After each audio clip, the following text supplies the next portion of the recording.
I welcome you to this channel, Young People's Coach on YouTube. Today, I want to discuss a very important topic, and I know you would like it. Should young people have sex? Sex is one of the things that is being discussed by a lot of people. Formerly, it was a rare thing to talk about sex in the public, but these days everybody venture into because it is now a practice that a lot of people venture into, both married and unmarried. So, hence the discussion important. Should young people have sex? To start with, what really is sex? Sex is an emotional attachment of two people who have come to be so close to themselves. Have is an act, a relationship between two people who are emotionally attached, and by the reason of that emotionally attachment, they are close to themselves. It's a closeness that has to do with body to body contact. It has to do with body to body contact. The flesh of two people meeting together. One thing we should understand is this, that sex was meant to be among the married. It was meant to be among people who are a male and female who are in a deep relationship. Yes, the married, of course, because the things that follow after sex is why I said it is among the married. Now look at this. When you are having a relationship, a carnal affair with someone, there is an exchange of blood. There is an exchange of things that person has with your own. And when you have it with someone whom you don't know, you see that a lot of things will be exchanged in your body. So it's an exchange. Now, unmarried people who are very young, who are not yet responsible, who do not want to be responsible to each other, should not consider that as an option. Now, I'll be mentioning a lot of dangers of having sex as an unmarried person. Number one is emotional heartbreak. Yes, when you are having sex with a partner, there is an exchange of emotion. The emotion comes to cement together.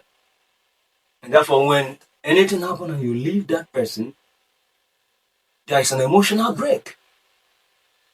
So young people are known to be focused in their emotion. And because you don't want to lose focus, you don't want to be here and there at the same time, you guide yourself. You don't want to sleep with this partner today, sleep with another partner tomorrow, do this today, do this tomorrow. You guide yourself. Because the attachment, the brokenness that follows it is so much that you wouldn't like to experience it. Two is broken trust in marriage.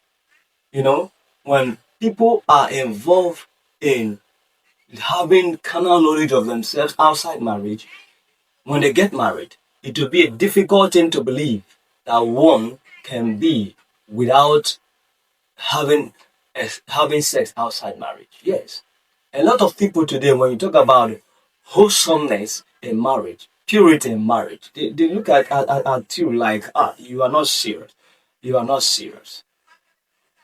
So, for you to be wholesome, for you to enjoy your future marriage, you need to start now as a young person to keep yourself.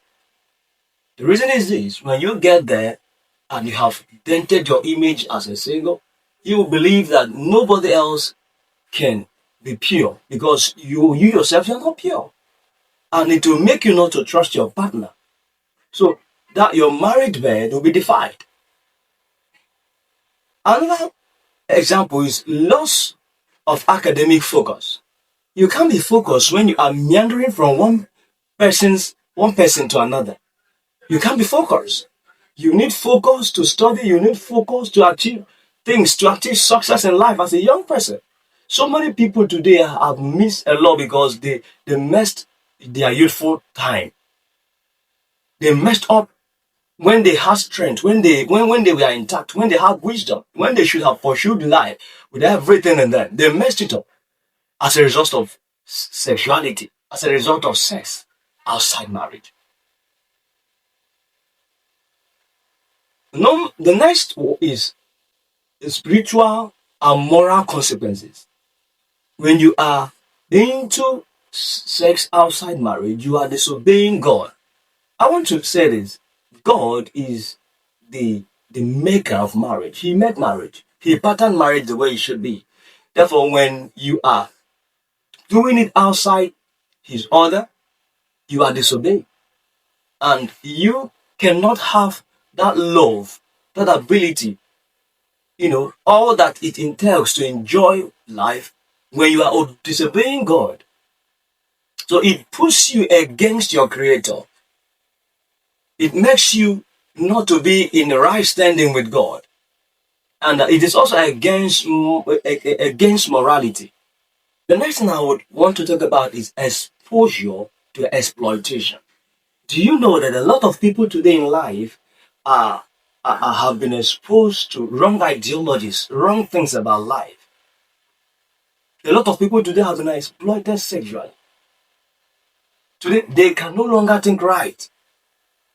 Today, when you talk about that, their expectations, their thoughts, it becomes wide. That they begin to misbehave in a young man's stay pure. To stay pure as a young man, develop character and discipline. Be disciplined. Know what you want. Know what you want. That sex is not something you just venture into and start practicing. What do you want in life? Develop character. There are a lot of things you can venture into. There are a lot of things you can learn at this stage you are.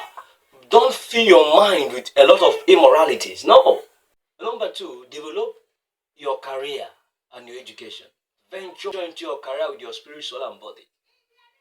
Don't allow unnecessary things, trivial things that you don't need at this time to stop you from what you ought to do. Number three, establish healthy relationships. Who are your friends? The kind of friend you have will determine how far you will go. So who are your friends? When you make friends with people that have low value about life, you too will be affected. You can't go far. Your friend determines how far you will go. The kind of association you move with determines how far you will go. If you associate with low IQ people, you will also be moving down, creeping on the floor. But if you associate with people who are high, whose mentality are high, you also will go high. Who are your friends? Practice self-control. Very, very important. Control yourself. Know what you want. Know what you don't want. It's not everything in the market that is for you. What do you want in life? So, all these things will guide you to live a good life. Finally, I want to say, sex is not for married people.